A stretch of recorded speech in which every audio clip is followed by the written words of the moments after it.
Hey! Click the glass. So What's welcome up? to Beyond the Basement, Attack on Titan the podcast. complete Attack on Titan podcast. I am your host, one of your hosts. I'm Eric.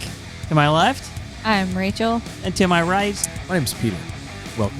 welcome everyone Hello. to episode 22 Woo! of The Devil Days. Defeat. What is it? The Vanquished. The Vanquished. The Or the Depending on the defeated. translation. So, Crushed. We shall jump straight in here. In case you're wondering, we are broadcasting on a Saturday morning right now. Well, I guess it's afternoon now, but Technically, it's not morning we anymore. are doing our best to make sure that we get these episodes. We want to get all the episodes from seasons 1 through 3 done before season 4 drops in October. So we That's did the the- math and we realized that We got some catching up to do, That's y'all. the lofty goal. We're shooting for the moon here. We can do yes, we can. So in an effort to do that, we're gonna try and figure out a way for us to do. We really need to do 2 week basically to get that done. And so we've been doing one, so we're going to try and up the ante. So that means more content for you guys, and it also means we have to figure our schedules out because we have lives outside of this podcast. I know, surprising. I don't have a life. I'm just kidding. I do. I do other things besides watch Attack on Titan. The other thing we were thinking about is, I mean, now with like streaming and cable and stuff, it's not as big of a deal. But when we were kids, like 1, 2 o'clock at home, Oh yeah, daytime television, yeah, it's the worst. yeah. Was Really yeah, true. truly the worst. It's funny because they would play There's stuff. like infomercials and stuff. Mhm. Infomercials like grandma fell down and needs help getting up, Buy the new Classic. Cuisinart. and then like the Jerry a job Springer and show. roll. I'm like, you guys are your target Yes. audience, people who are not working, who are sitting around on their butts, who don't have a life, and you're feeding them terrible. They're just eating ice cream programming. out of the tub with a giant wooden spoon. Like, my life sucks. You use a spoon? These people's. Well, I no, mean, the I just- ads. Remember the ads Just use your used to bare be the hands. like, "Hey, get a job in paralegal, accounting, blah blah," and they had Yeah. that Yes, one commercial. yeah, It's like the yeah. super long list. all the of- correspondence Truck courses that you could drivers. take. Mhm. Yeah. So Medical. wait, what was your technician. point? Are Daytime television we was- are daytime TV was now, terrible. So now we're providing something during the day That's not terrible. that's not, hopefully not as an terrible. alternative. It's a little bit better than Jerry Springer, and maybe you can enjoy it and get I mean, some I respite. could could punch Eric. You know. No, You I'm can take just my kidding. jaw directly off. Yeah. Okay, well, now that you're aware that we are broadcasting during the day, We'll we're going to see. try and hammer out some sort of schedule so this is actually on a regular pace. So you'll know when and where to find us if you do want to watch live. I know there are plenty of you who Sunday nights on West Coast time is not a great time. So maybe Saturdays or Fridays, maybe we can work something out for you. We'll Nonetheless, figure it out. let's do a quick recap. Episode 22. This one is the first part of this episode is almost as satisfying as the end of the last episode because the fighting gets pretty crazy. Mhm. Levi, now you know why everyone loves Levi. I mean, It's true. he's had some shining moments, but this is an episode where you're like, oh dang, I didn't realize they had Dragon Ball Z characters in the show, but they do. So And he doesn't have the channel for 2 episodes. He could no. just let it fly. yeah, he just lets it go right away. So Levi and Mikasa chase down the female Titan. Levi works her over and rescues Eren. He's in a slimy little sack. Yeah. Ugh. Yeah, it's gross. Ugh. He rescues them, but they do not kill the female Titan for various reasons that we'll get into. So they flee, and as they do, kind of the weight of this, failure essentially of this operation starts to weigh in on everybody. And we get a Mhm. bunch of different cuts of people inside the walls. We get, the troops. Everybody's kind of downcast because they've lost a lot of soldiers. And keep in mind, that whole episode has happened over the course of, or this whole expedition only took a day, less than a day. All the events of the last several episodes have all happened within a single day because the sun is still out. That's how you know. So anyway, the scouts go to head back, and we see a bunch of the dead bodies. We see dead bodies of people that we are familiar with. There's kind of this like very downtrodden sense. And as they go to take the bodies back, a couple of I was gonna say that they're do-gooders. That's the right term, right? When they're do-gooders, but they do something bad. I can't remember. A couple of dudes go back to try and get some bodies that weren't recovered, and in the process, bring One even more specific body. Titans. And so they have to, the scouts that are already like beaten half to death now have to figure out what they're gonna do with more Titans that are pursuing them. So we finally get back to the gates. We realize Eren is not dead. He does come to. He's breathing. He's alive. And when he gets there, we have this incredibly sad moment where you kind of have this like post-Vietnam War sort of abuse of the soldiers as they come back. Yeah. And this is where we learn that this mission is considered a failure beyond just the scouts, so much so that the Irwin and scout leadership are summoned to the interior, and we now know that Eren is to be placed in the hands of the military police. So starts off with some action, this episode does, and then ends with like this kind of heavy-hearted like note. It's an interesting way to not end the season, if you ask me, because when I was watching the show the first time, thought me too, as they were ending this, that this was the last one. And when I thought the to be it was continued so part, depressing. I thought the to be continued was like next season, but I was wrong. There's there's 2 more episodes, I think, or 3 more episodes for them to hopefully recover from this terrible thing and not leave us on the worst note possible. It's so sad though. Like, just I had to actively use self-control not to cry my makeup off. I'm not even kidding. So let's kind of pick up at least on the part that we can enjoy, which is the very beginning of this episode.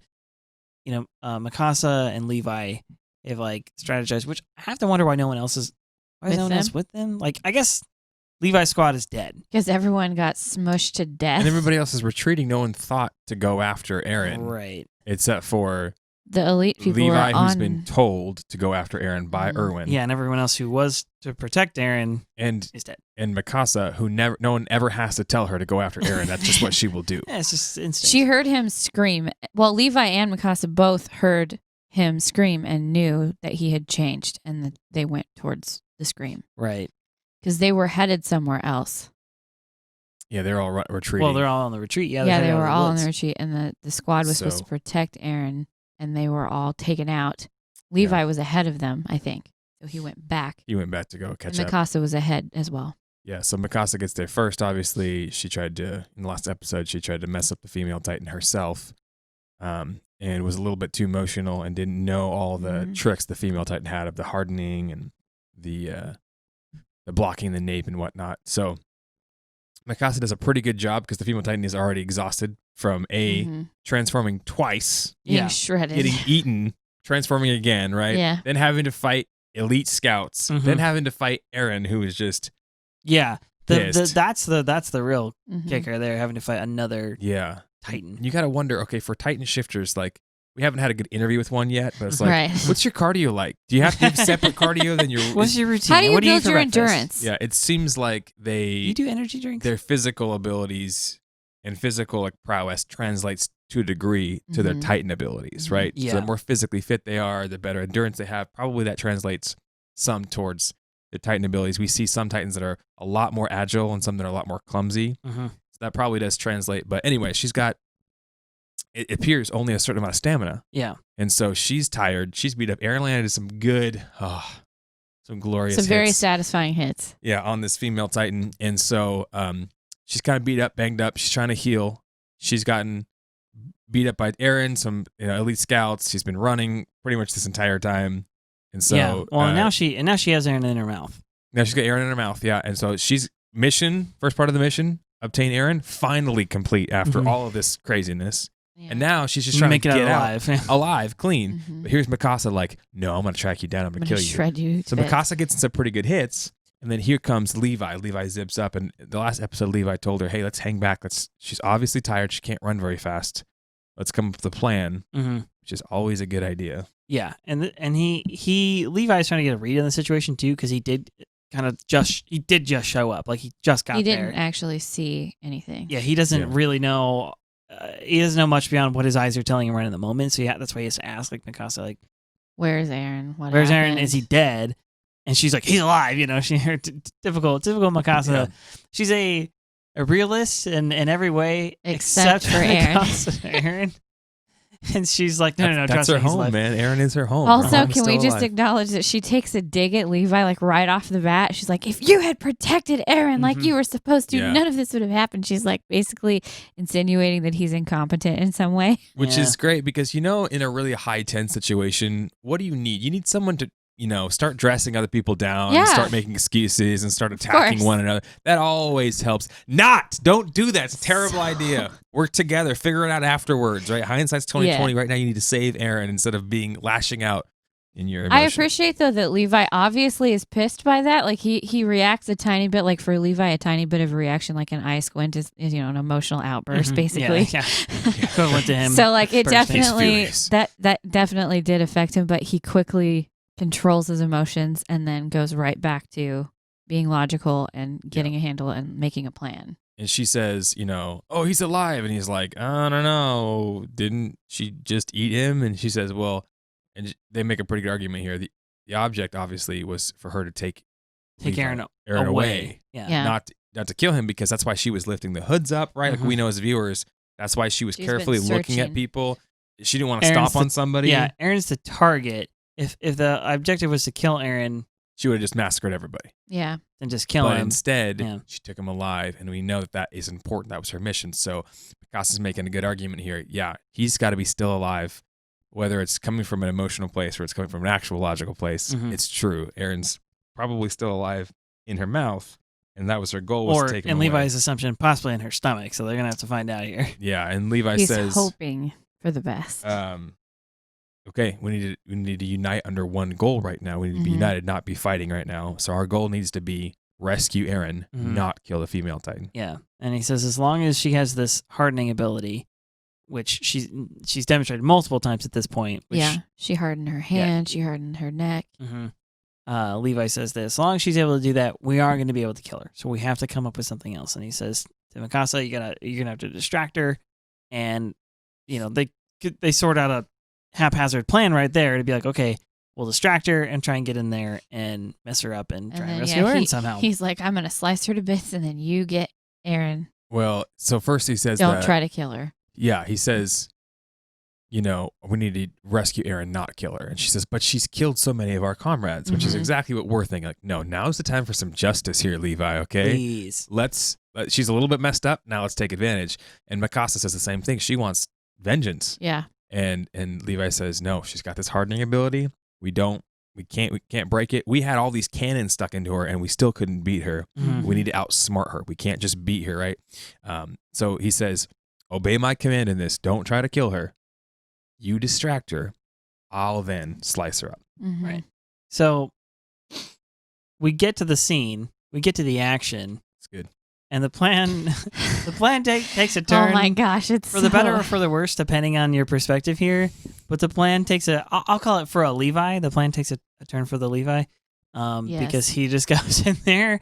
And as I was saying at the beginning of the podcast, this is why everyone who watches this show ends up as a Levi fanboy. You don't have to like him, but you damn well have to respect him. Yeah, you He's got so freaking awesome. So something we've learned, this is a good point to kind of bring this up. So we've mentioned this previously in the podcast, that there seems to be like this sort of upper echelon of soldier that we find in both Levi, and I'm kind of spoiling something, but not so much, but you can kind of see it in Mikasa as well, where Mikasa especially has the same experience, same time put in to ODM gear, to being a scout, a recruit, all that, as the other fresh recruits. So that would be Jean, Connie, Eren, so on and so forth. But she's clearly this with her ODM gear, with the blades, her ability to kill Titans.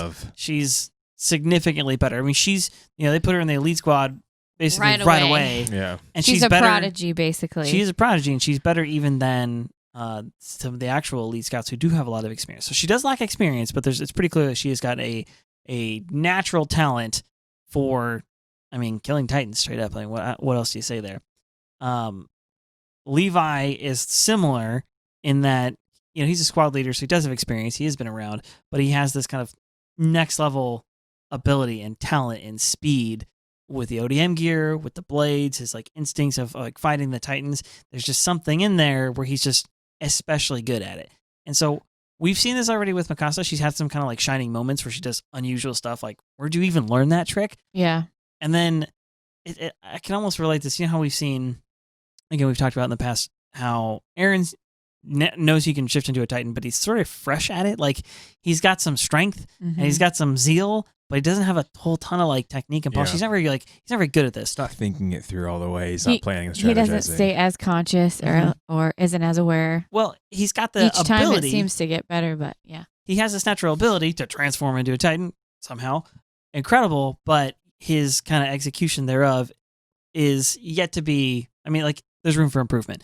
And part of the reason we can see that contrast is because when he fights the female Titan, when they go at it, she's, poise and technique and is plants way more her fluid. foot and jumps and does all kinds of really crazy so they have athletic the same things. like ability, but one of them seems to be trained and the other one is like pretty new. So I think that you could kind of see something similar in this fight here, because you have Mikasa, who's good, she's very skilled, but she's just not experienced. She's not trained. She doesn't have the same control. She doesn't have Levi's sense of stoicism to say that, all right, mission first, and so on and so forth.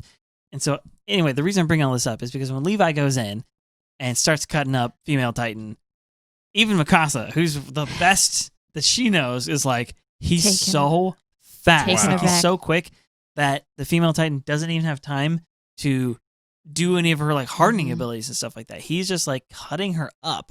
And honestly, the first move where she goes, like, he's waiting, like, female Titan's running and she turns to go like throw the punch and he like is anticipating it. He waits for her. Just, like, zips down the arm. But he also, I noticed this, right, like, they show him kind of flying through the air and you're like, what's going on? And it seems like he's waiting. And right before she punches, he switches blades and he like chooses an old blade because he's planning on leaving it in her. And I was like, oh my gosh, he's so crazy. He's like 3 moves ahead. He's thinking, yeah, exactly. He's thinking strategically and he knows she's going to turn around and punch at him. So he's waiting until she does it to just. And he like, it almost is like he leaves spin him around in there her arm loose or something like that. Yeah, he like, so he anticipates. Well, I'm saying the one, like, because they cut really close to him, like messing with his blades before he goes in. Right before, yeah. And it's like, okay, he's got his blades, like he's doing something, and I think he's leaving him loose in his little sword, the hilt, so he can like, because he sticks it in her eye or in her face or whatever, and then just leaves jams it, and too. Then gets brand one new in ones. each eye. Yeah. That's the first thing he does, and then he goes and gets new blades, and then. Yeah, so this is I think it's not a spoiler like what you're saying, Eric, because when Armin, who's the best analyzer we have on the show, if only we knew his opinion. Well, we do know his opinion. A few episodes ago, when he first saw the female Titan, he said, "Oh man, there's no way we're gonna be able to beat her. There's only 2 people," and it was the cool anime poster of Right. Levi and Mikasa. Well, guess what? They're both here right Yeah. now. If they could just work together, They could coordinate. maybe they could smash her, right? And so they do this combination technique where she flies forward, and we know that so far, based off of her movements, if we're going to analyze here, the times where she's hardening is either when she's unsure of when the attack's going to come, so she just kind of generically hardens, or she sees the movement and she's anticipating and she can read where this person's going to go and she's going to harden that specific thing, right? Yeah. So Mikasa flies forward, focuses on here. She's, looking at Mikasa, anticipating the attack, getting ready to harden her ability or whatever. Then she's like, wait a second, no, Mikasa's not doing anything. Oh, it's got to be Levi. Levi's the one. So when she turns to attack Levi's like, I was waiting for this the whole time. Right. 3 steps ahead. She spins up, right? He does the cutting up of the arm, which is cool, but not as vital as the stabbing of the eyes. Both eyes. And then once he blinds her, she doesn't know where to harden. So she covers her neck. That's the most vulnerable spot. Yeah, the she has. default. And he's like, I don't want you to cover your neck because you can't cover your whole body. Because he just starts. So then he wailing just slices on her, right? that arm also. Yeah. He does this interesting move. I'd like to go back and analyze it. Like, I wish I knew somebody who was a doctor and knew like the muscular system and stuff, because the way that it's portrayed in the show is that she has her arms up behind her and that he cuts the muscles in such a way that she loses power to those arms and that tendons. Forces them to the Yeah, tendons, and it forces her arms to collapse. They cut the tendons, I think. Yeah, up in here. Because Mikasa does that to her legs the first time, and then Here she and falls here, down. and then with your leg, obviously it's the Achilles tendon, and there's a couple of vulnerable spots that you lose control of your joints, your arms, if you get cut up. So when she loses control there, and so my instinct and Mikasa's instinct would be, okay, go for the freaking neck. She's vulnerable. She can't see. And Mikasa has that thought process, and it's like, okay, now's the time to go in for it. And for whatever reason, Levi actually tells her no. He tries to wave her off.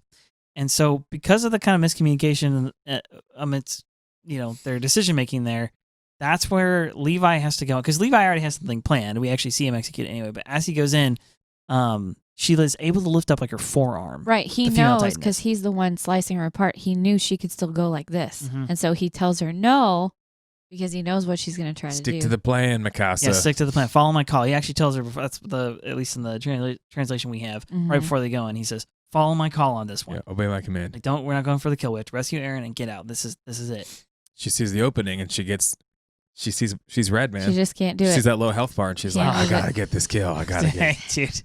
Dude, it's too You real. can't really blame her 100%. Like, I get it. I understand why she wanted to kill. But what Levi says to her afterwards is he says, are you going to let your emotions get in the way, right? Sometimes your emotions can cloud your judgment. Well, they do cloud your judgment. We know that your limbic system goes into fight or flight mode and it limits your cognitive abilities on Your decision-making. power. So you're not thinking with the whole gamut of your intelligence. You're not thinking of, well, is this really a good idea right now? Because I know that she's vulnerable right now and I see that, but also I know that we haven't seen all of her abilities. You can't think like, oh, I see the kill, gotta go for the kill. Go, kill, blood, red, yeah. Yeah, if you play games, play video games, probably multiplayer games specifically, you'll know that there's a certain bloodlust that overcomes you at times. It causes you to make poor decisions. Yeah. So League, especially if you're familiar with that game, somebody's got a low health bar, you're just like, God, give me that I kill. gotta get him. You chase him too far. Yeah. Too far. You make bad decisions. Yeah, you make bad decisions. So Mikasa sees this opening. She sees the vulnerability. The primal desire kicks into her head. Gil, must water the plants. Vengeance. So she goes in and she shoots her anchor. But you gotta think, okay, the female Titan, she can't see. So all of Levi's hits were unguarded because she can't see where he's coming from.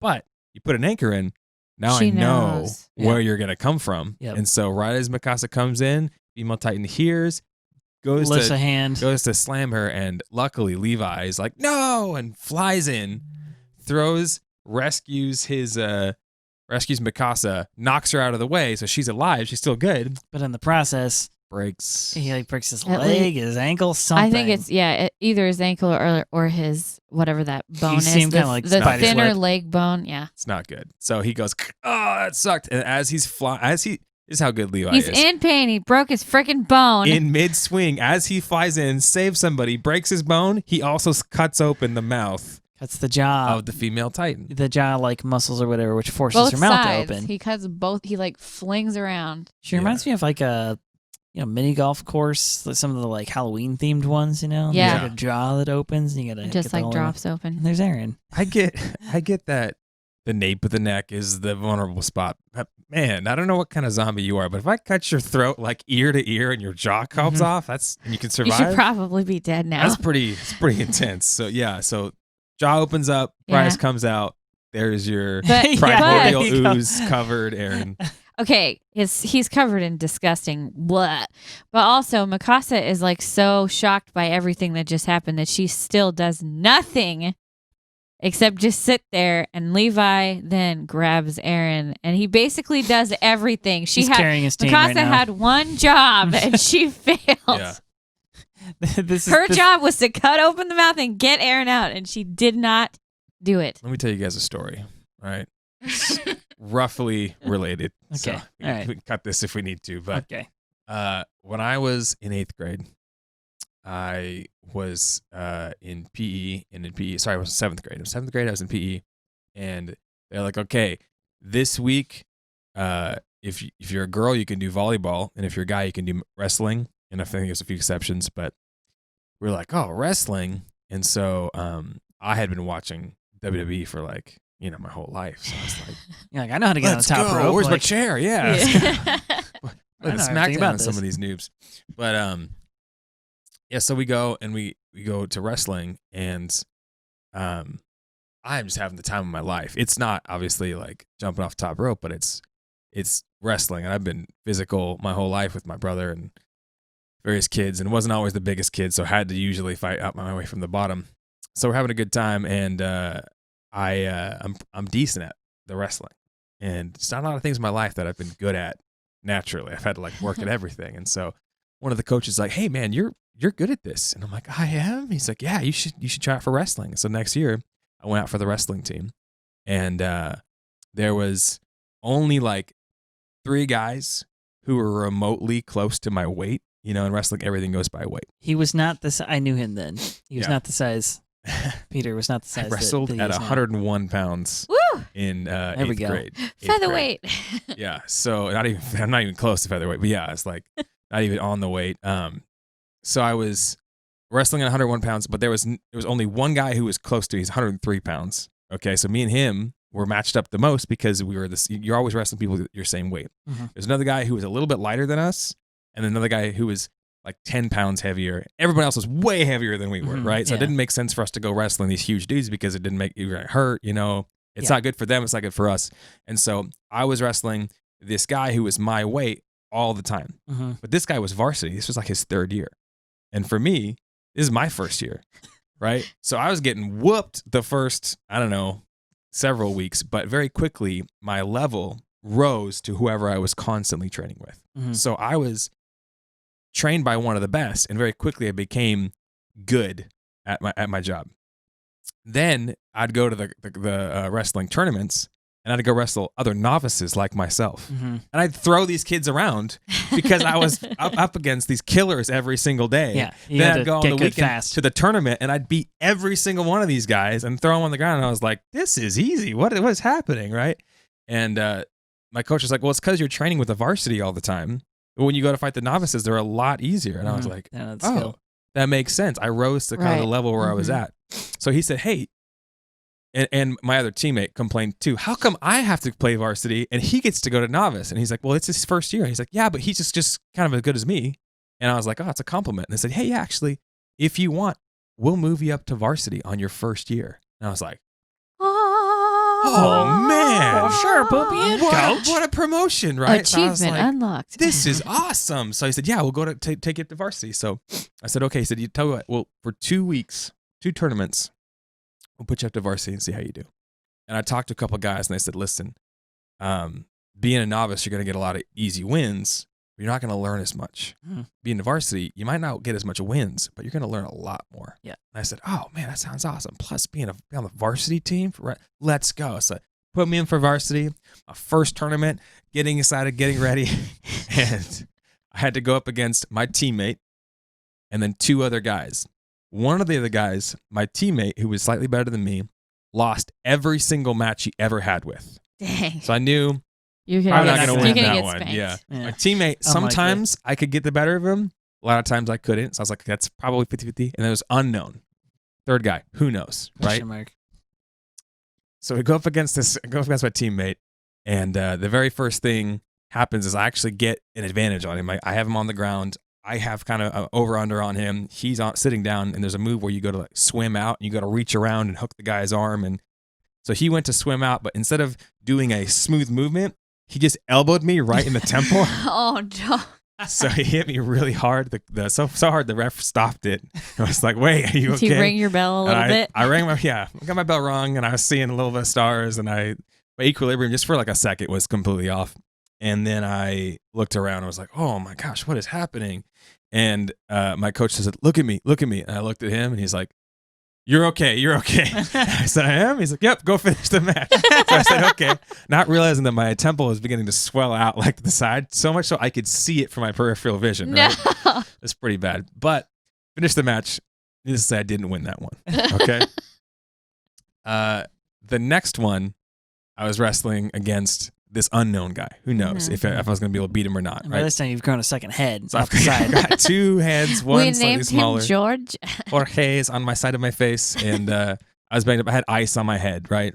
I'm going and I'm wrestling against this other unknown guy, and in the midst of a scramble, he throws his head up and slams me right in the nose Dang, bro. and deviated my septum immediately, and so I could hardly breathe out of my nose. And I usually don't bleed out of my nose. I was bleeding a little bit, but I almost never bleed out of my nose. It's always like out of my mouth. So I was bleeding a little bit out of my Now nose. you I have was a like, broken nose. I know this is really bad. My nose is jacked up. It's like off to the side. My temple's swollen up. Needless to say, I didn't win that match either. Oh so my gosh. I'm sitting on the Pete. bench, and this is the one tournament that my dad could come to, and I'm just getting trashed. And I'm like, I swear I'm not this bad. So I'm sitting over there with ice on my face, on the nose, ice on the right side of my head. I'm just Oh my super gosh, iced dude. up. And my coach just like, Pete, you ready? I'm like, yes, coach. So he puts me back in, and this is the guy that destroyed my teammate every single time for the last 3 years. Did you So just you're like, lay down? You just get in there and lay on your give him on your belly back, and be like, I surrender. The words, Take me, the sir. words of my other teammates were coming back like, "Hey, you're not gonna win as much, but maybe you'll learn more, right?" So I'm like, "Okay, I'm gonna learn. Right? I'm gonna give him my best." I learned to not put my face near their body parts. Now this guy was so professional. This is 8th grade. We're not even close to college or anything like that. Anything like that. This guy was already cutting weight. His dad had a video camera, like old school, on his shoulder, Yeah. like video camera, like So getting the highlight so you reel could ready. watch tape, For yeah. watching tape, right? And he was just throwing me around, right? And if we go to the 3rd round, and I'm just getting smashed, and I'm just like, I'm just gonna try to do my best. I'm not gonna surrender. I'm just gonna do my best. And there was a moment where he's got me clasped around belly to back, and he looks over at his dad, and his dad. This is like old school 80s. His dad gave him the nod. No. Gave him the nod.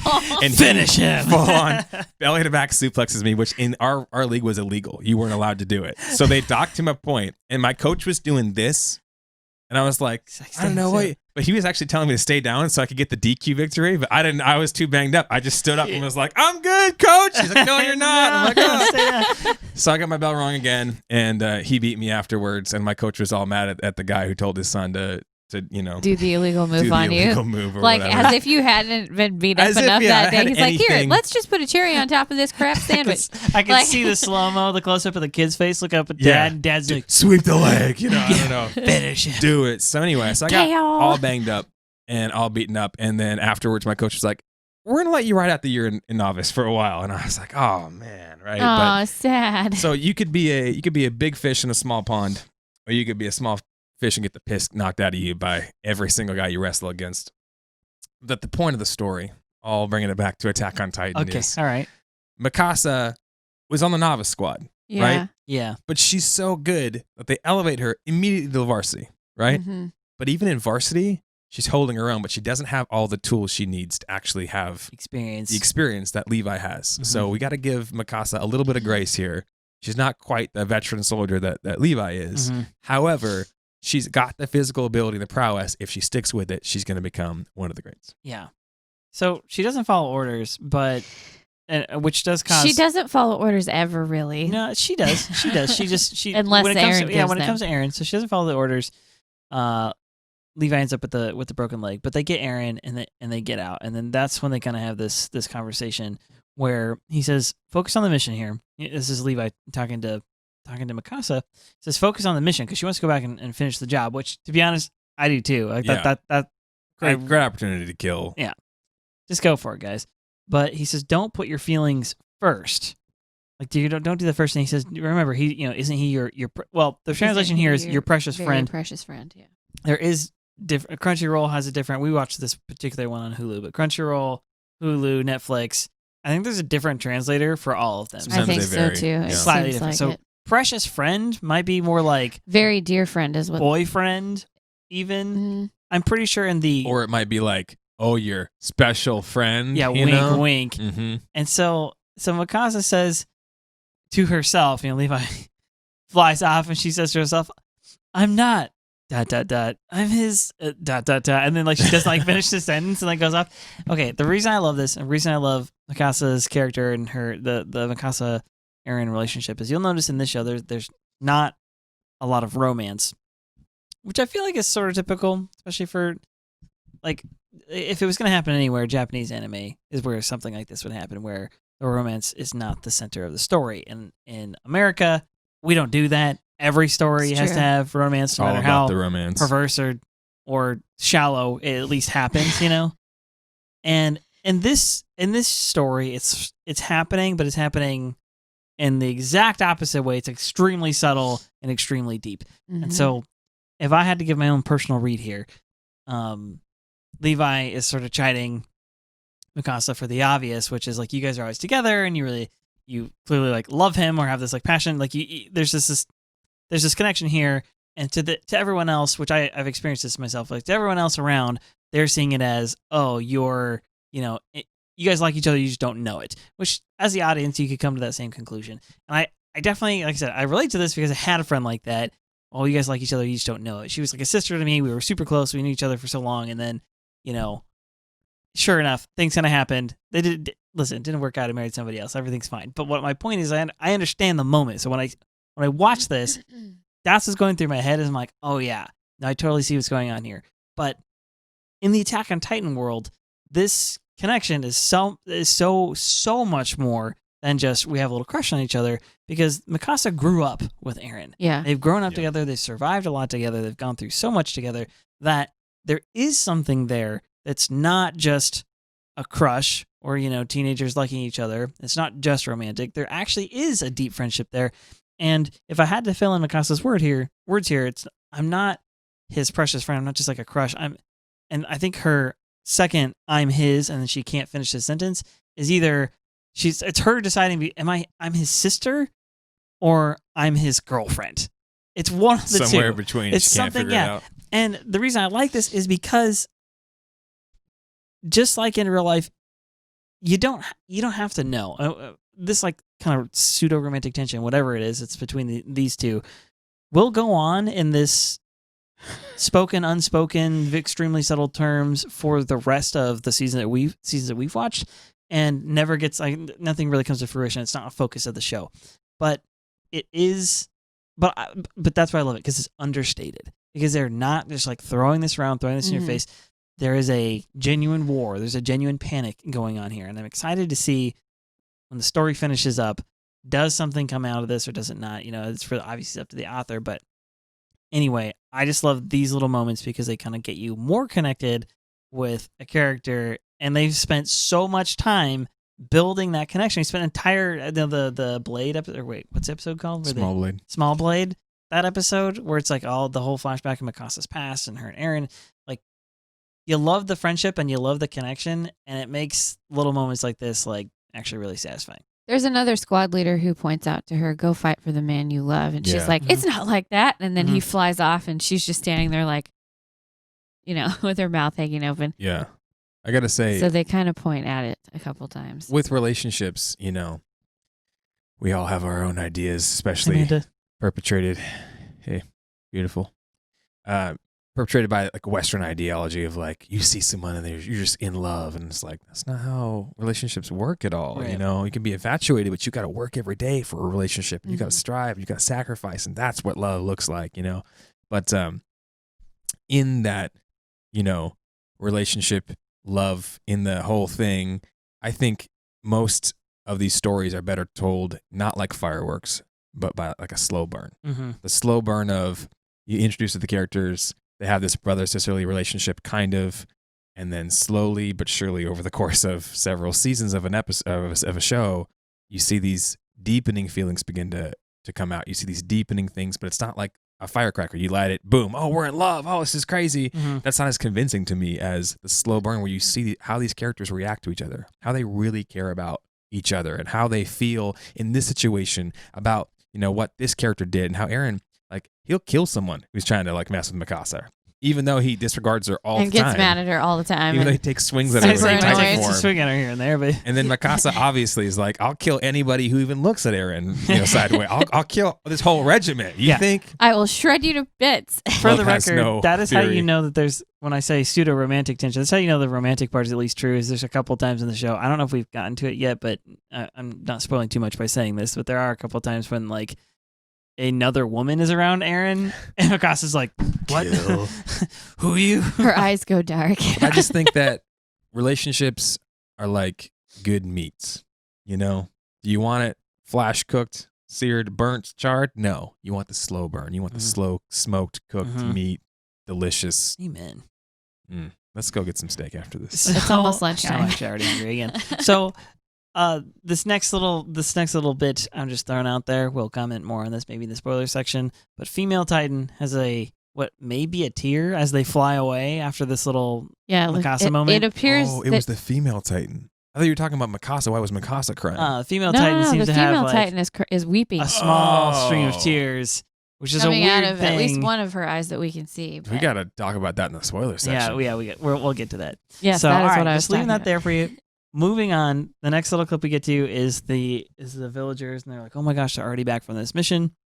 I bet they're coming with a heap of dead bodies, and we cut back out to the scouts. Remember, they've only gone to this tree forest thing was about an hour away on horseback, so that they don't actually have that far to go to get back. A couple hours, 3 hours. Yeah, maybe. yeah, like some several hours, and this all happened. Like I said, this all is the same day. So they're heading back. We see Eren. We now know that he's just probably asleep. He's injured. And we see they've bandaged up his head. They've bandaged up his head, and it cuts back into the town, and we see all of these families are like, "Oh, I'm so excited for Erd to return. I'm so excited for can't remember there's several of them. These families saying Gunter. Yeah, Gunter. That was what I was trying to think of. So excited for them to return, and you slowly realize as they cut to each of these families, like, oh, they're all smiling and happy, that these are the families of the dead soldiers of the fallen. And then it gets to, gosh, man, this whole part. So the rest of this episode is not a lot of dialogue. It's a lot of imagery. And the imagery is very powerful. And it's all essentially the same thing. If we had to describe this episode in a meme, it would be, not going to lie, they had us there in the beginning for a while. It's like, man, the first part of this episode was great. And then in the end, it just kind of comes solid. Crying. So they show these, they show the various dead bodies kind of, they're all wrapped and they're lined up. You see all the feet. See the feet, the boots of fallen soldiers, and it zooms in on one soldier's hand in particular, and it shows this pale hand with a little bite mark in it. It's a feminine hand. You can tell it's probably Petra. It's Petra. Yeah. And so this should bring to memory, which these guys had to remind me. I was like, wait, why was the bite mark there? The bite mark is there because, remember, the few soldiers, the elite scouts, Levi's squad, who was with Eren, they said, we didn't trust you first, but now we know. Now we believe it. Now, as a sign of like our essentially repentance and commitment to you and to the cause, they all bit their hand there to like show that to Eren. And that was a very moving moment. And then you realize all those people are now gone. Yeah. All the families that are grieving. We see Jean and Armin talking. Again, they get real sober real fast. And Jean, shoveling bodies. Yeah, shoveling bodies. He says, I'll never get used to this. Yeah. And Armin's, Jean wonders aloud. He's like, I wonder how I'm going to die. And then Armin actually drops a wisdom bomb as he does all the time. Yeah, as he does. And is like, I try not to think about it, because if I only am focused on that, I can't fight. Yeah. Which is very real. Jean says, you have a point. Then there's a pause and he goes, no, you're right. It makes sense, because how many times have we seen people freeze in these episodes and they're not able to do the thing that they need to do? And if you hear their internal dialogue, they're like, this is how I die. Yeah, they're too focused on that. And if you're too focused on dying, you can't actually enjoy living. You can't actually live in the present. You can't actually make your life worth something meaningful. Otherwise, you'll just be another casualty. We don't need more casualties. We need people's lives to be meaningful. We need all these casualties to amount to something, so we can look back in the dead and say it wasn't all in vain. Yeah. Which Jean does say, it's all I ever think about is how I'm going to die. Yeah. So that might explain some things. Probably need to see a therapist, John. just throwing it out there. So, we're kind of going through the soldiers. They cut to Connie and Sasha having a similar conversation, and then we find out that it cuts to Commander Erwin and Levi, and they're discussing the dead and bringing them back and how many soldiers, and they have 5 missing soldiers, and there's one guy in particular who has an emotional outburst at Erwin and says, no, we can't leave these bodies behind. Ivan, my friend, is out there. And like, there's 2 of them, right? Yeah. And like, it would be, it's not just like, we need to at least bring him home. Like, we were best friends and now he's out there dead. And his body was right there. And then, there was a Titan nearby. They're having a lot of feelings going on. Yes. Which is connected to earlier in the episode when there were feelings involved. Yeah. And they are basically shut down and they're told, you just leave him. You just need to leave him. Yeah, and it seems really harsh. Well, he says they're going to classify him as missing in action. Missing in action. Yeah, even though they know they're not missing. They're dead. And they know where he is. We can see where they are, yeah. But this actually goes back, like you're saying, to a couple more episodes ago where John first sees Marco. And she says, what was his name? How old was he? Where was he from? Yeah. He's like, no, Marco. And John's like all choked up to see his friend, his close buddy, who they went through cadet training together. They learned ODM year together. Yeah. Someone who's encouraged and called out the best in him. Yeah, and he's seen him die, and the lady's like, listen, you can mourn for your friend later. Just tell me the information. We have a job to do. And it seems really cold at first, but also Do what's necessary. You have to do what's necessary in that time, because otherwise you're going to create more casualties. You're going to create more issues. You're going to create more weight on the end of the losses that you've suffered. And so these guys here, they're emotional right now because their friend Ivan has died, the one that they grew up in the same village with, and you never want to leave your friend behind. Yeah. And they know where he is, and let's They just wanna go take get him home. But you got to think, what is best for the troops? Is it just about an emotional, like, what's the term? A symbol of, something that a memento of the past. Like, he's dead. And this is something that I've always struggled with, is the whole, like, never leave a man behind. And I'm like, but if he's dead, should we risk more it won't lives? change anything if you to go die, to go, try to get these people out. Like, I understand if you can, cool, do it. But if not, like, let the dead bury their own dead. I don't understand maybe I'm just not as emotionally balanced in that way, but I've never understood the body. Like, I know it brings some kind of closure to see somebody's body dead, but they're dead either way. And it's a huge loss either way. Let's not sacrifice more men and more resources and more pain to try to get something that's not going to make you happy anyways. Yeah. I think it's just part of, like, the human, like, grieving process, which they obviously deal with in this show, because death is just a part of the show. Yeah. Which, on a separate note, perhaps, the idea. So this show deals with death in a very real way. People die in TV shows and in various fictional stories all the time, or stories based on reality, and that's, I don't know, like, the way that they do it is like, oh no, this character is dead, and you, like, sometimes you feel a little bit more than that, but sometimes, most of the time, it's like, well, and now the show moves on. Yeah, I wonder how that affects A, B, and C. But in this show, especially in an episode like this, they're actually taking time to let you feel the pain that people who are still alive are feeling. Mm-hmm. They're letting you take the time to see details in people who are dead, and it's this like natural human reaction to sit there and, like, you get introspective, you get retrospective, and you think, what did this life mean? Like, what is it about? What is my life about? Like, how do I more, like, spending time in that? Again, this is something I can appreciate. A show coming from another culture, not from Western culture. Western culture, we just, like, avoid it. Like, death is just not something. It's just a number. It's just like I said, it's just a plot line in a show. It's not something we deal with. It's not something we sit down and talk through and talk about. And the author here is not letting you get away with that. Yeah. These are not just like, oh, darn, had a rough day in the field, took some casualties today. It's like, nope, these are individuals. These are people who had families. These are people who had plans. These are people who had people that wanted to have a future with each other. As we with Petra, we'll get to that with her and Levi here in a second. But they're spending time on that in this show, and it's a good thing to do it. We consume entertainment, we consume stories all the time, and some are better than others. And I think the better ones are the ones that tell the truth. A fictional story can tell you a lot about the way life really is and about what's actually what's true. And this spending time on death and dealing with death and mourning and in this context, specifically in warfare and in peril and in danger and retrieving bodies, like, that's something that is worth spending some time on, and will force you to ask the deep questions. And I would encourage you to actually do that.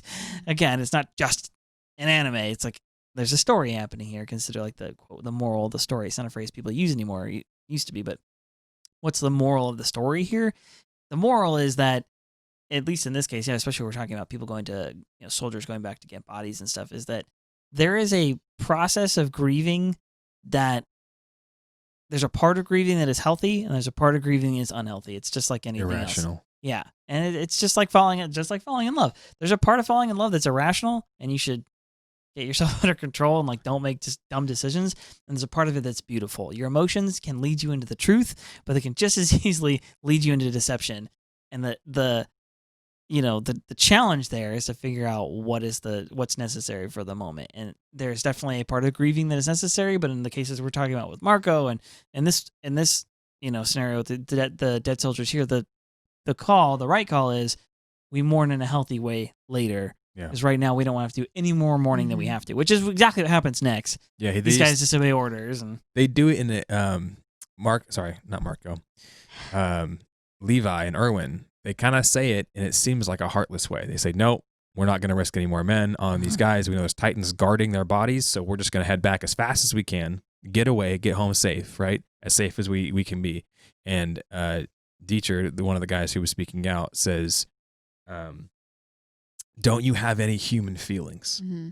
And it's brutal, and you kind of see Erwin walking away in this stern way, dark, stern you know, and it's like, don't you feel the pain that we feel? Don't you, aren't you suffering all these losses? Isn't that weighing on your heart and your conscience? How can you react like that? And it's like, well, somebody has to make the hard decisions around here. And you know, I think in this section and a little bit later on, we're going to see Erwin being Batman. He's the hero that we need, not the hero that we want. You know, he's the hero who's making the hard decisions, and it's difficult. It is weighing down on him. We don't see it yet, but it is weighing down on him. And he's doing what he can as a leader to not get irrational, to not get crazy, and to actually do the right thing. Okay, so I have some thoughts. Kind of going back to even what you were talking about with Marco and what Eric just said.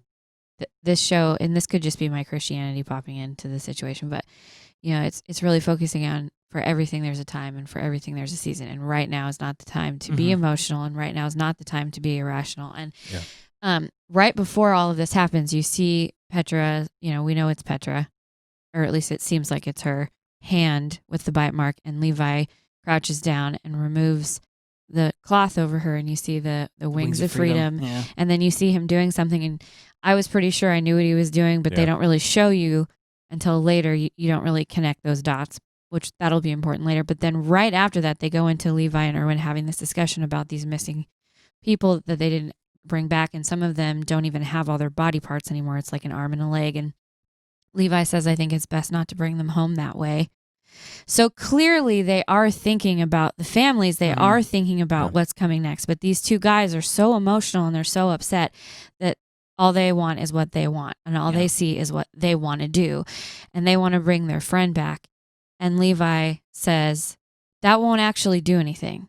He's still dead. Bringing him home isn't going to change the family's grief. Bringing his body back isn't actually going to help anything. It's just going to cost us more. And they just don't really listen. And that's when he says, don't you have any human feelings? Because Levi basically just says he's dead.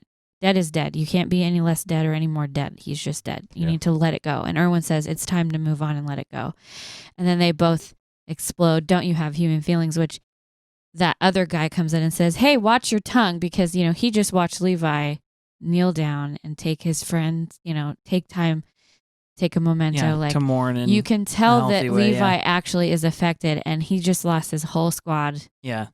He if has anybody human should be feelings. mourning. Yeah. Yeah.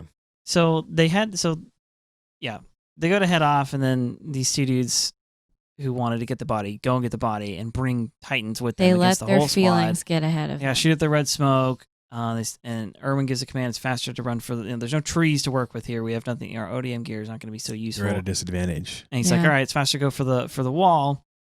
And Armin even kind of makes this comment, cuts to him. He's like, well, we could. Jean's like, what do we do? What are we going to do? And Armin says, there's only one thing I can think of. And then they both look at the wagon. Wagon and full then, of bodies. Of course. So here comes Levi. Yeah. So Mikasa actually saves one of the dudes. So the two dudes are coming up from behind with these Titans in tow. They have the guy's body. And they have the body, and they lose the body, and then the one guy gets swept up by a Titan, and the other guy gets swept by a Titan. And Mikasa actually saves his life, the one who was trying to disobey, or was. He was saying, let me bring him home to his parents. Yeah. And so Dieter or whatever his name was. And so these Titans are kind of catching up to this wagon. And Levi, with his broken leg, has to kind of give the signal here, too. He's like, listen, we have to let the bodies go. Yeah, because normally Levi probably would have sprung into action. We've seen him take out Titans. You can tell he wanted to, problem. But he can't because of his leg. And so he grabs his leg, and then he looks at them, and he's like, we gotta use the bodies. And you know. Well, they're carrying too much weight. Is kind of the idea. Is they can't outrun them. Because you'll notice that the those Titans are Levi's squad in that wagon. That's his whole squad in there. I'd say the bait too, possibly. You know, they think that maybe the Titans might go after them. There's like 2 at first, then there's 3 of them. This is an interesting note to make, that the Titans don't go for the dead bodies; they only go for the alive ones. Yeah. So they release the bodies, one of them in slow motion. We get pretty clearly that it's Petra, for sure. And it's very sad. And Levi sees it happen, and it's just like you can tell she was special to him. Yeah. So they get away. Levi gets off his horse and confronts the dude that Mikasa saved, Dieter. And you're thinking, I wanted him to punch him Yeah, I was squarely gonna in the just- face. He's I gonna lay into this honestly guy. wanted him to punch him in the face, but then he's He a doesn't. good leader. he does Instead of something better and wailing shows on him, compassion. Instead of demoting him, instead of Mhm. dressing down everybody, he shows compassion. He's a good leader and says, "Hey, I know you're grieving. Mhm. Here's what I do." And he He's pulls already out, feels guilty. You don't need to lay any more on him. he pulls out the wings of freedom he carved out from one of his fallen From soldiers. Petra, probably. Probably Petra. Who knows? I think it was Petra's. Carves it out and he gives it to him and he says, "This is how I remember them. Yeah, this this is It's how I how." know proof they that they lived. lived. Yeah. Yeah. And he hands it to him. And that makes me wonder, And the like, guy just falls to pieces. if we ever go back to Levi's like house, does he got How a many bunch of does he those have? scraps He probably with does. Yeah. names written down? Is he pulling like Will Smith from that movie 8 Pounds, where he's memorized all the names, of the people whose Yeah. lives, Dang.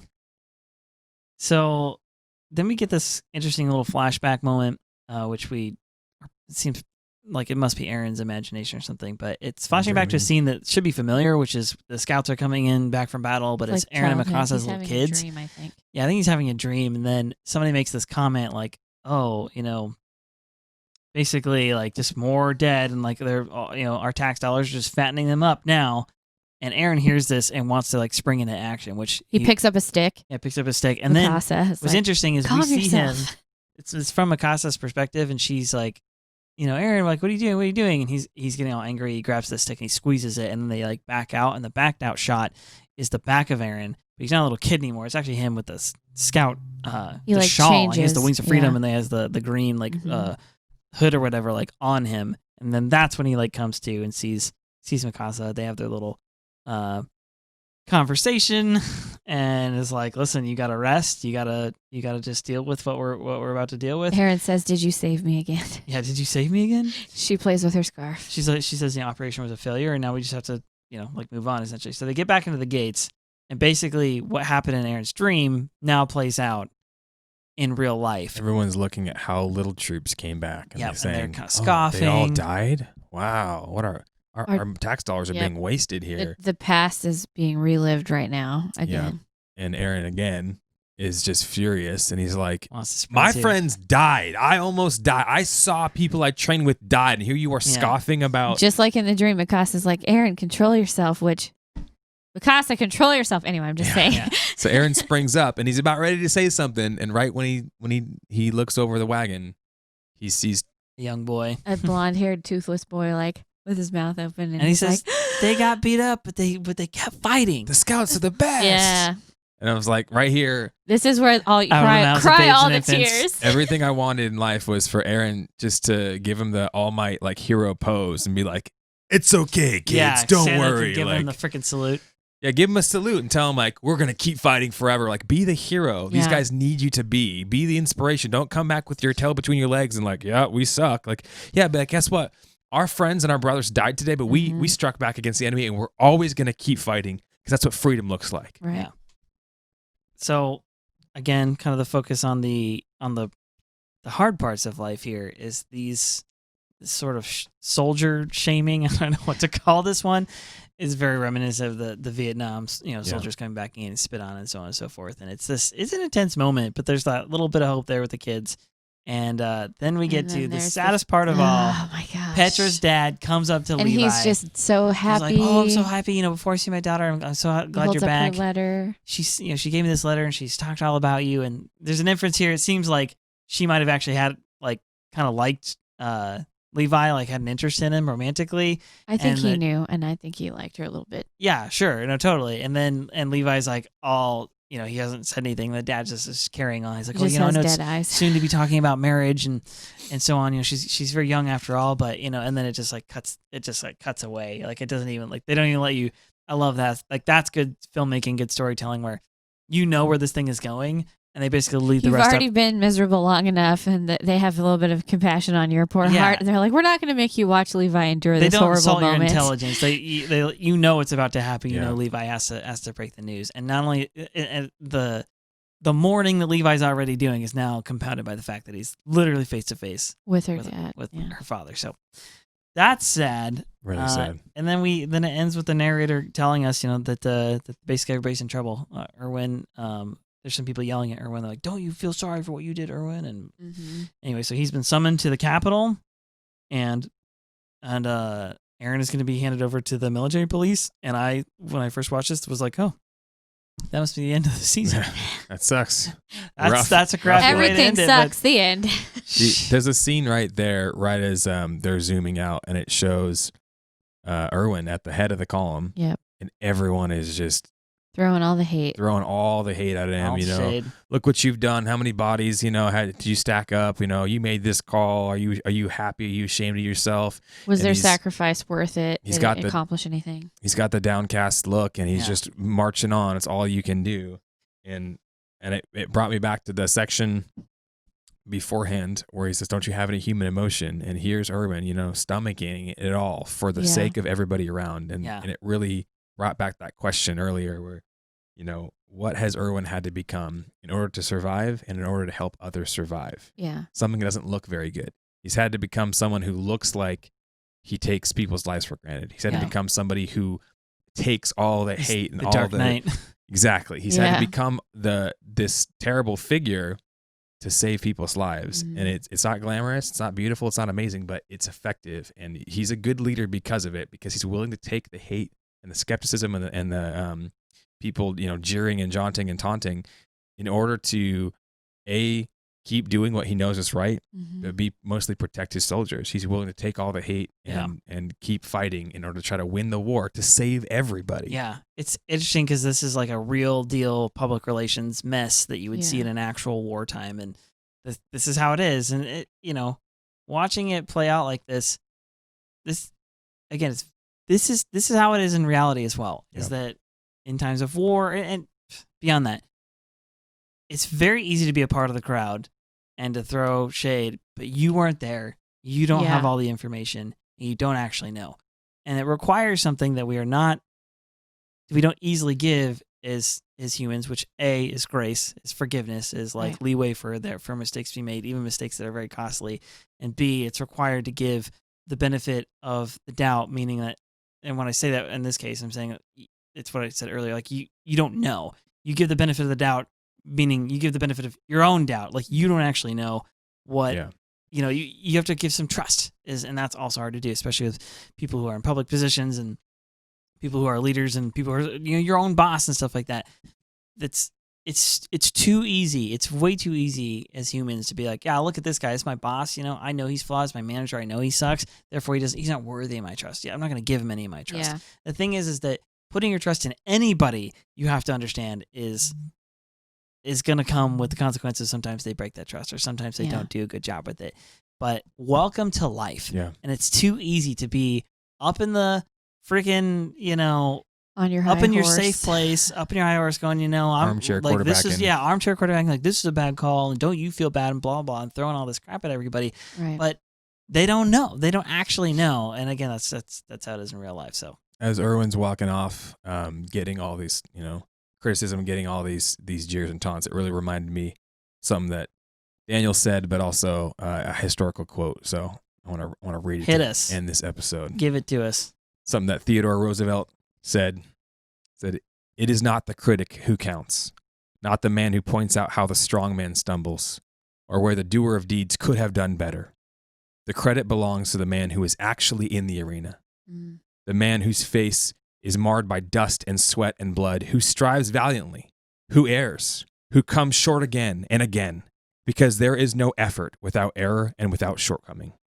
But who does actually strive to do the deeds, who knows great enthusiasms, the great devotion, who spends himself in a worthy cause, who at best knows in the end the triumph of high achievement, and who at worst, if he fails, at least he fails while daring greatly, so that his place shall never be with those cold, timid souls who neither knew victory nor defeat."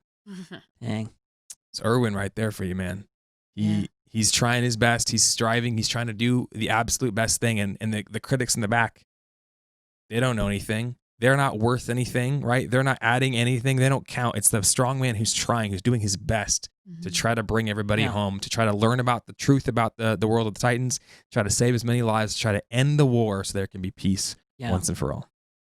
I think it's really amazing how, even though, Erwin hears all of the hate and he hears everything and he feels the loss, he doesn't look down. Keeps his head forward and he keeps moving on.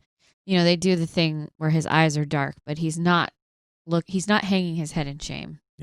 Yeah. And so because moving he's forward. not, his soldiers, Keep although trucking. they might be crying like Eren in the back of the wagon, like they still keep their heads up high because they know what they're doing has value, even though they got the crap kicked out of them. Yep. They were still trying. Okay, so with that, we got to move into spoiler section. There's not going to be a ton in this episode, but we have one in particular that we have to say just to get it out. So, leave us a review. Go to iTunes. Thank you for everyone. If you're listening, you've already left us a review. Seriously, thank you. Yeah. They've all been Yes. very positive. Thank you. Same thing. YouTube comment section has been Very incredible. We encouraging. appreciate all of the insights and input and critiques and stuff even as well. So feel free to leave us a message. What a cool community, guys. Yeah, Appreciate it. Seriously. Yeah. Building something Guys are awesome. awesome. beyondthebasementpodcast@gmail.com. You can email us. We will shout Send you out us here all on the the show memes. and talk about all the stuff. YouTube, go search Beyond the Basement Podcast, Facebook.com/Beyond the Basement Podcast. You can watch us live. We will still be doing Sunday nights and also posting some additional content coming pretty soon. So with that, put your phone away unless you don't want to know exactly what happens next. Or unless you, Unless you Yeah. do. Sorry, yeah. Spoilers. You've got 3 seconds. We have a spoiler Ready. section This coming. message will self-destruct. Coming at you like 3, a freight train. 2, 1. Da-da-da-da. Wait, that's the James Bond. That's Pete not threw Mission off Impossible. Wait. Okay, there we go. What came His up? hat has been thrown. I didn't. He didn't have it. He's I don't pulled wanna take up my the shirt sleeves. completely off. We keep this podcast G-rated That's for right. a TVMA show. All right, so it's Annie. One more episode, we have to keep It's that Annie. secret, and we're bad at it. Real We're really quick, bad at it. because I I'm not edited bad it out. at it. I'm great at it. Okay. I had to edit it out of the last episode, but if you listen very carefully, there's actually 3 different times where we say Annie's name, spoiling the fact that oh it's my Annie. gosh, you guys. Annie. It is her. Annie, are you okay? Female Titan, Annie. Okay. With Moving that on. out of the way. Can I jump right in? Yeah. Okay. It's because Annie? This Oh, is sorry. carrying on just what we were talking about right before the end of the spoiler section. Is that Erwin? What kind of man has he had to become in order to be the hero that we need, not the hero that we Yeah. want, right? Yeah. He's had to become. They say more than a monster. He said, that we have to. I was unwilling to admit that our enemy was willing to risk it all. Yeah. A few episodes ago, in order to Right. overcome, He's we have to be willing. He to has risk it all. shortcomings. He does have errors. But And so yeah, from he's- then on out, he's like, I got to risk it all. I got to be willing to expend every single last one of my men in order to win this war against our enemy. And that's what a good general does. It's that balance of life, right? You got to think life is so high and so precious. We got to protect it at all costs, but also not too precious that we don't make the right calls and are willing to expend Yeah. people to do the Let- right thing and to save Right. the most lives. we have to call it what it is because there's a war on this in our culture. Not to get too into the weeds with this, but this is the men, women. We have roles, we have natural desires, things that are in our heart. It's in the heart of man to defend his family, defend the women and children, to defend the weak, the poor. In the heart of a righteous man, that's what's there, and that's what's in Erwin's heart. That's what's in really most of these scouts and stuff. That is what's in there, is to defend the weak, the poor, the women and the children, because The that's people the way that are it complaining. should be. Yeah. That is the way that it should be. The reason you take up a weapon, the reason you do violence is to stop violence. Yeah. That is what is happening, and that's Erwin's position. And you're right.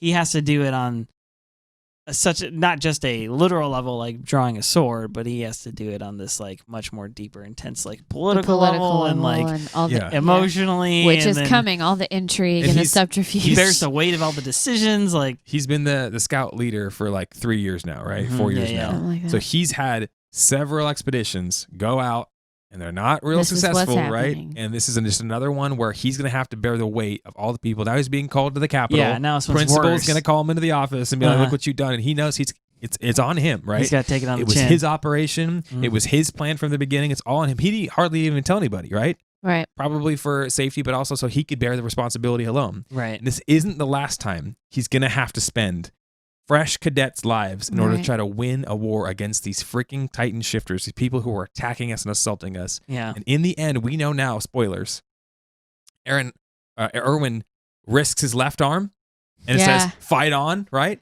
Erwin risks his life He literally Yeah. and lays it says, down. "Fight on." He lays his own life down, and in the end, remember that in season 3, He looks ahead and he's makes about the to better choice. he's about to die, and they're saying, "No, we could get the Titan strain. We could inject him. He could become. He could eat. He could heal. We could save him." Mhm. Right. And one of the guys says, "Yeah, freaking save him. That way, he doesn't deserve. He's a monster. He's killed so many people. He sent so many scouts to their death. Yeah. He deserves to live in a Have to living face the hell, consequence. Yeah. facing consequences of all the lives he's killed." yeah. And he and Levi says, "No, like he's earned rest.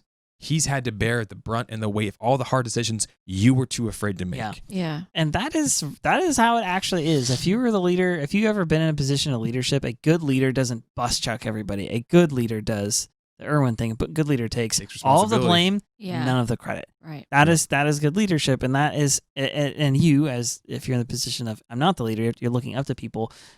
Like this is what I was talking about earlier, is giving the benefit of the doubt, giving grace, giving trust, giving forgiveness to people in, whether it be political or your job or your church or whatever it is, or your friendships or school or something like that. Giving people the honor that's due in leadership it's hard to do, but the thing is you are not until you're in the position, you won't get it. You won't understand it. Until you are responsible for taking the blame for something, you don't understand the weight of it. And then when you finally meet a leader who takes the blame, who does it well, does it with grace, does it with confidence, does it more than one time, takes responsibility for stuff you screwed up. When you find people like that, like they're worth their weight in gold. And you give those people the greatest amount of honor, and you give them the greatest amount of grace to make mistakes, and it's okay. Like that's such is necessary, and such is Erwin. Mm-hmm. Smith. Yeah.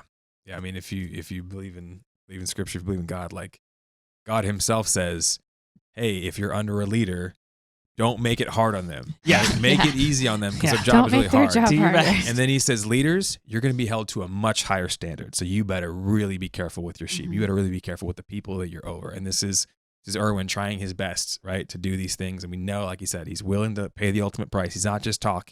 He's not just willing, like Lord Wall, to throw people at him to protect himself. Yeah. He's Yeah. willing to get his hands down and dirty to protect the scouts, to protect humanity, and to win a war in the end. And that's why we love him, man. It's a good leader. So, other spoiler moment. It's Annie. She's weeping. It's Annie. And so that's why I was She's saying crying a downstairs, tear I at was the like, end of the fight. why is she crying again? Like, Yeah. because when they had her captured, she cried, didn't she? A little bit. I don't know. She's distressed. No. I don't know if she had any tears, No. though. I think it's the only time She we've was seen, just like, distressed. No. Okay, so visible, clear. that's just an. Only seen her cry 2 times and 3 partial bursts of emotion. One was when Armin says this thing to her about her being nice, and she Right, kind of gives and him she's like a, like, huh. "What?" One was when she sees Marco's And she says, dying, "I'm so sorry." and she says, "I'm so sorry." and then she's now crying. she, as a Titan, Now is, she shed a is, tear. is Yeah. and it's like a big tear, and then like a tinier, small. So it looks like she's really crying. Yeah, I hard. wonder if your assessment wasn't correct, which is that she's kind of crying in the pain of defeat here. I wonder if this episode, the defeat or the vanquish, defeated. is actually her in a sense, because like she did just get beat, meaning like she's mission just failed at this laying point. in the woods. She can't move. She's crying. She did not get Eren. She didn't. Yeah, I Yeah. would say. I mean everybody ends up defeated in this one. I would- She's defeated, but so is the scouts, and But also, so is Erwin, yeah, and sadly, so is Eren. Erwin expended all these lives, and he doesn't have the Titan he was hoping to capture. Yeah. He doesn't What does he have to have. show for Yeah. it? Yet, I know he doesn't have anything. So a that's lot was learned in this one. that- Let's just that say that sucks. much. For Yeah. sure. And here's the thing: is this is what leads to the plan to actually get her. Yeah. So it's not 100% so. wasted. I'm pretty sure that Armin knows who it is already at this point. Yeah, I think Eren. I think Eren forgets, but yeah, he knows unfortunately, that blunt force because of trauma that kicking her trauma head to off. his head. Yeah. Dang it! What if she's crying because she's just as conflicted about her role? Perhaps in she's this. relieved that she Okay. lost, but she's And also sad that she lost. She's never known somebody who actually has loved her Mhm. as a child, deserves and is worthy Right. of love. She's Right. known someone who's used her as a tool Mhm. Right. to try to go get a thing accomplished. It looked like her dad was like abusive and just demanding She of just her. murdered a bunch of people that she knew. And here she's seeing, not only some people who she was told were monsters all of her life, but she's seeing people who are not monsters.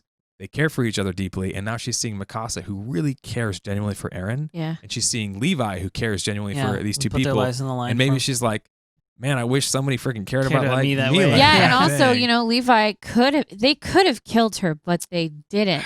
If I have Mikasa to hadn't wonder- have made that So mistake, that probably and affected her emotions if too. Levi like, didn't break his leg because Mikasa made her bad mistake, I think Yeah. Levi might have gone in, probably. started cutting up, I think he would have cut her out like he was going to in the butcher first place Levi. Yeah. and captured her because that was his plan the first time. How many lives 'Cause would he that have did saved? If Mikasa freaking didn't. He did Gotta follow say to her, instructions. like, if you think back a couple episodes, he was like, I might have to he's like talking to her right before she does the crazy banshee scream if I thing. cut your limbs He says, off or if I whatever. cut your limbs off, I really hope they grow back. Yeah. Are you gonna be okay? I'm if I sorry, cut your but I arms have off? to cut your arms and legs off. Like he's showing his humanity and his compassion, even to his enemy. Mhm. And that's probably all going through her head. And then once again, he had the opportunity to destroy her and he didn't. Yeah. Could she have hardened her nape? We don't really know. She was so exhausted at that point. Maybe she couldn't have.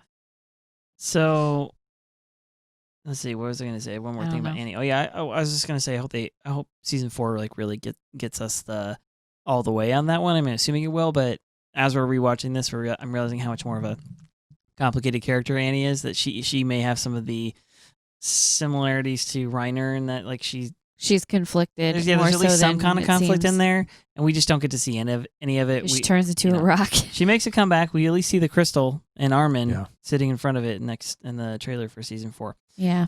What the heck else was I gonna say? There was one more. There's really not a ton of spoilers in this Yeah. one.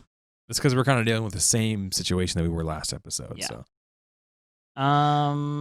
Gosh, I don't know. I mean, spoiler is Eren's going to forget. Eren forgets stuff, and we're gonna That then it's catch Annie. out There's next Titans in the time. walls. Titans Speaking in of the loose walls. ends, this like season 1's like, oh, Annie's in a crystal. Also, there's Titans in the walls. and it's a really strong And one. we'll never we deal don't with know that. how. We're not gonna tell you How does anymore, he know though. it's a really strong one? How does he know to cover it up and keep it out of the sun? We don't. Yeah, we're dude, not the going to priest- explain the any of priesthood that. Thing is We're not gonna still tell you. Not really. What fully- special power does Krista have over the priesthood? We're still not going to tell you Yeah. Well, we'll get because there. we don't know. Looking forward to When experiencing we it know, all you'll know, guys. with you guys. Thanks for coming along on the journey. Thank you. Remember, Beyond the Basement Podcast at Gmail. Give us on 5 YouTube, stars. Facebook. Go review the podcast, and we will see you in the next episode. We're almost at the end of season 1. We'll be making a So few close. changes Yeah. And coming to season 2. if you don't mind, I don't know if you guys if you listen on the podcast, that's totally awesome. I listen to a bunch of podcasts because I can't always be watching a video. That's totally cool. If you guys listen, that's awesome. But if you get a moment, it'd be awesome if you could hop over to our YouTube page. Even if you can't watch them consistently because you've already listened to them and you're working or you're driving or whatever, just give the videos a like. Appreciate that. Drop a cool comment or something like Yeah. that. That really helps us out. And if you're just listening, you may be missing some of the visual things that are happening. Like right now, I'm holding a giant dragon, and for the listeners, you can't. And I'm really rich and I'm really strong. Yeah, and you'll never see my face tattoo. Like, yeah. For Or my just the actual listeners. tattoo. Yeah. So for those Don't of you tell them watching, that. It's I'm just- sorry. It's all a lie. No, but I appreciate it if you guys drop us a like, drop us a comment, and just let us know, hey, we're listening. That's totally awesome. Listener Army Unite. Let's go. Woo. all right, friends. We will see you Sunday night. Next episode coming at you. Con Dios. Mm-hmm. I've got to be so Go pee. Dude, it's already past 2. We all just. Wow, wow, wow.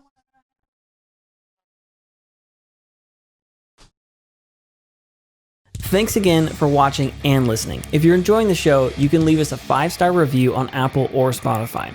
If you're really loving it and you want some extra cool content, you can join our Patreon page over at patreon.com/beyondthebasementpodcast. Check the show notes or our social media pages for links to some really rad Attack on Titan merch. All right, guys. See you next time.